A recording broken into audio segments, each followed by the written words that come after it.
Have you ever noticed how often we wait for someone else to recognize our worth? We wait for applause, for a title, for approval, as if the crown that represents our greatness is locked away in someone else's hands. But what if I told you the crown has been yours all along? In this video, we're diving into the psychology of self-worth, the symbolism of the crown, and the healing journey of learning how to crown yourself without apology, without hesitation, and without waiting for anyone else to do it for you. The image of the crown is ancient. Across cultures, it represents power, divinity, sovereignty, and recognition. But on a deeper psychological level, the crown symbolizes self-identity and authentic authority.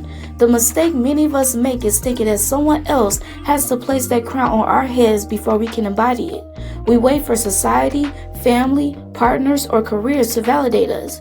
But the truth is, nobody else can crown you the way you can crown yourself. Because when you do it, it's permanent. It's rooted in self-love. Let's talk about the psychology behind this. Human beings crave recognition. From childhood, we are conditioned to seek approval, gold stars, praise, validation. Over time, that conditioning can make us forget that our value isn't built by applause, it's built by existence. The crown you hold is not something to be earned, it's something to be remembered.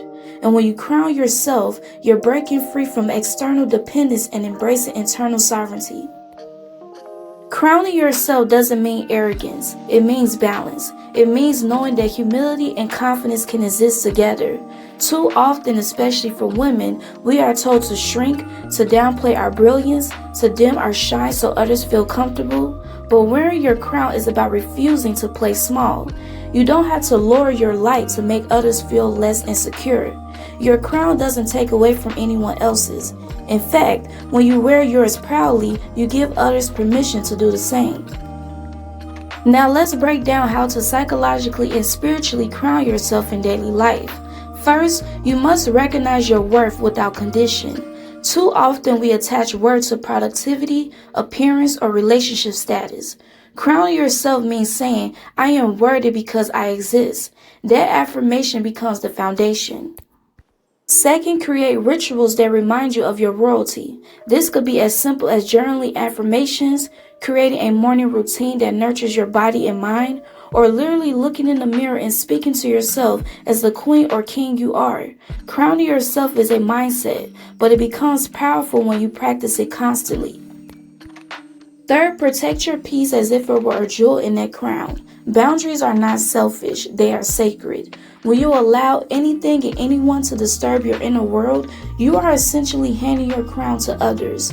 But when you guard your time, your energy, and your emotions, you are declaring, this crown is not for sale, it is not for trade, it is not negotiable.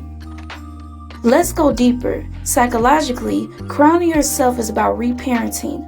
Many of us grew up without consistent affirmation. We were told what we weren't instead of what we were.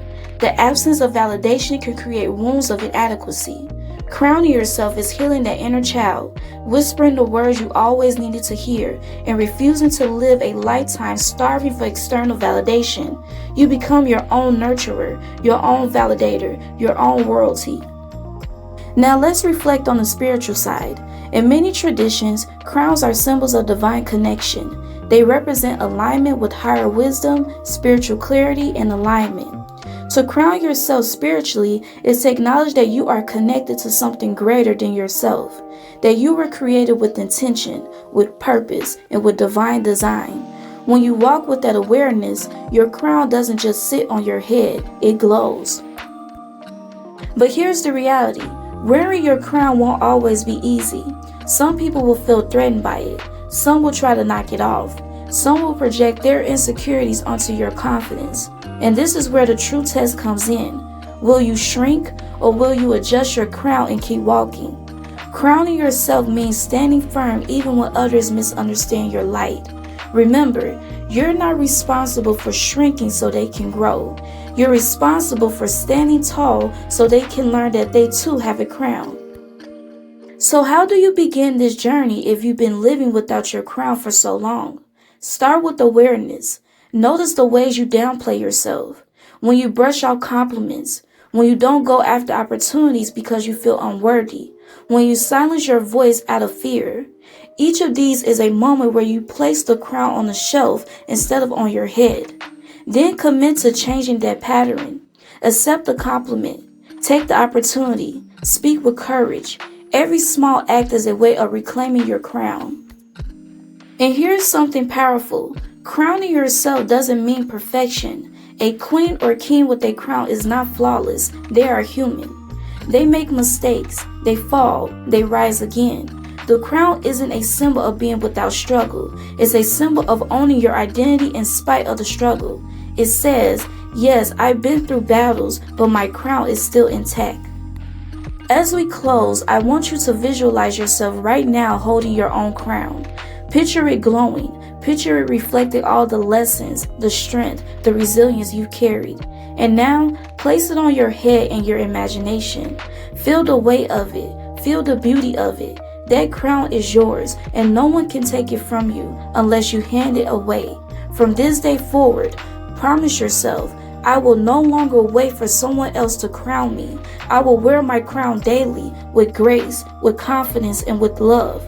Because the truth is, you were born crowned. The only question is, will you choose to wear it?